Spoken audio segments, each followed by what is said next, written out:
क्या बताऊं मम्मी, आजकल तो बासी कड़ी में भी उबाल आया हुआ है। जब से पापा जी रिटायर हुए हैं, दोनों लोग फिल्मी हीरो हीरोइन की तरह दिन भर अपने बगीचे में ही झूले पर बैठे रहते हैं। न अपने बालों की सफेदी का लिहाज है, न बहू बेटे का। इस उम्र में दोनों मेरी और नवीन की बराबरी कर रहे हैं। ठीक है माँ, मैं आपसे बाद में बात करती हूँ, शायद सासू माँ आ रही है।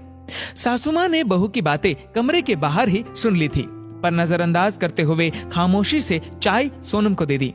ससुर जी के रिटायर होने के बाद कुछ दिन से उनकी यही दिनचर्या हो गई थी। आजकल सासू माँ अपने पतिदेव के साथ अच्छे से तैयार होकर अपने घर के गार्डन में अपने पतिदेव के साथ झूले में बैठकर उनको कंपनी देती थी। ये गार्डन, उस पर बीच में चाय के लिए एक टेबल और एक झूला, अशोक और प्रभा का जीवन भर का सपना था, जो उन्होंने बड़ी मेहनत से साकार किया था। ऐसे मनमोहक वातावरण में वहां पर लगा झूला मन को असीम शांति प्रदान करता। पहले दोनों इस मनमोहक जगह में कम समय के लिए ही बैठ पाते थे। प्रभा अनमनी होती तो अशोक बड़े जिंदादिल शब्दों में कहते, पार्टनर, रिटायरमेंट के बाद दोनों इसी झूले पर साथ बैठेंगे और खाना भी साथ में ही खाएंगे। आपकी हर शिकायत हम दूर कर देंगे। फिलहाल हमें बच्चों के लिए जीना है।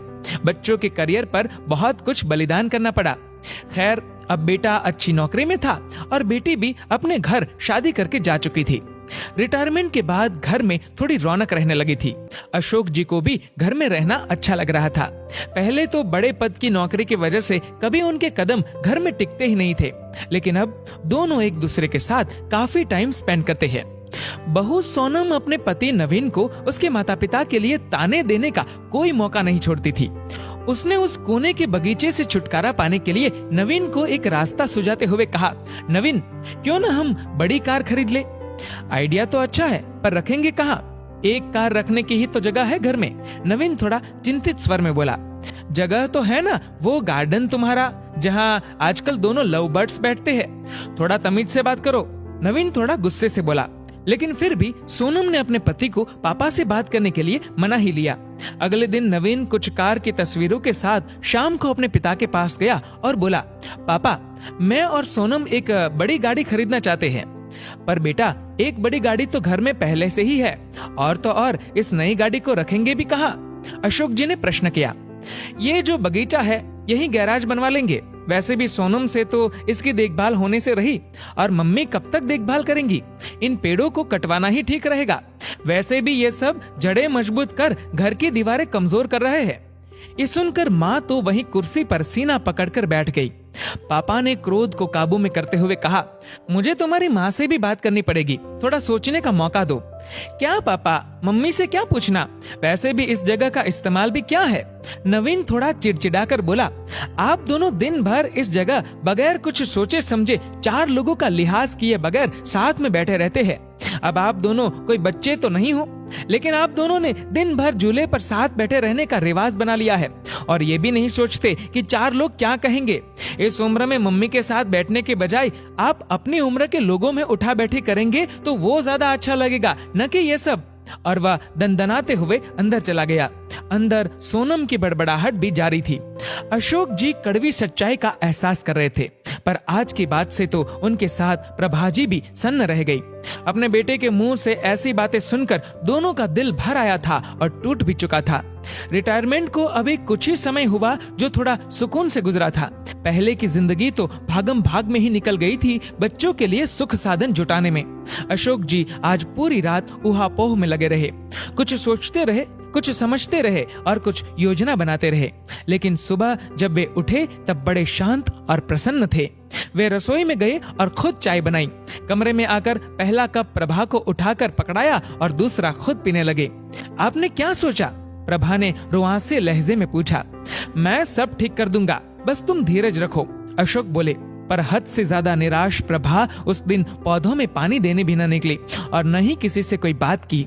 दिन भर सब सामान्य रहा, लेकिन शाम को अपने घर के बाहर एक बोर्ड टांग दिया जहां लिखा था वृद्धाश्रम।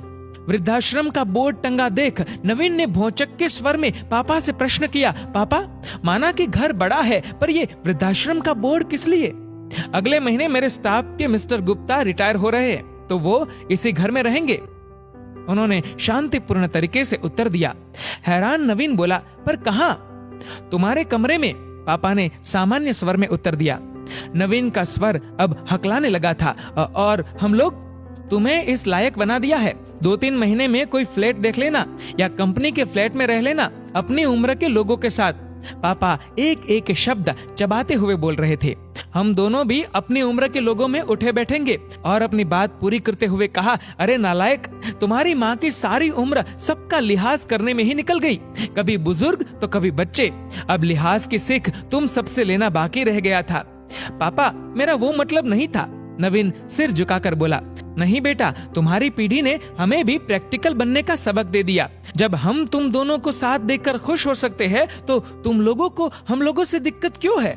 इस मकान को घर तुम्हारी माँ ने बनाया। ये पेड़ और इनके फूल तुम्हारे लिए मांगी गई न जाने कितनी मनौतियों के साक्षी है। तो ये अनोखा कोना छीनने का अधिकार मैं किसी को भी नहीं दूंगा। पापा, आप तो सीरियस हो गए। नवीन के स्वर अब नम्र हो चले थे। ना बेटा, तुम्हारी माँ ने न जाने कितने कष्ट सहकर, कितने त्याग करके मेरा साथ दिया। आज इसी के सहयोग से मेरे सिर पर कोई कर्ज नहीं है। इसलिए सिर्फ ये कोना ही नहीं, पूरा घर तुम्हारी माँ का ऋणी है। घर तुम दोनों से पहले उसका है, क्योंकि जीभ पहले आती है, न कि दांत। जब मंदिर में ईश्वर जोड़े में अच्छा लगता है तो माँ बाप साथ में बुरे क्यों लगते हैं? जिंदगी हमें भी तो एक ही बार मिली है, इसलिए हम इसे अपने हिसाब से एंजॉय करना चाहते हैं। नवीन अब कुछ भी बोलने के लायक नहीं रहा। दोनों पापा के पैरों में गिरकर माफी मांगने लगे। दोस्तों, 4 लोग क्या सोचेंगे इसके डर से हम हमारी खुशियों पर रोक नहीं लगा सकते। जिंदगी हमें सिर्फ एक बार मिलती है। सपने देखने हो या साकार करने हो, जब भी मौका मिले खुल के जीने का तो जी लीजिएगा। 4 लोगों की बातें सुनते रहे तो खुद की लाइफ कभी नहीं जी पाओगे। दोस्तों, आपकी इस वीडियो के बारे में क्या राय है नीचे कमेंट करके जरूर बताएगा। और दोस्तों, अगर आपको ये वीडियो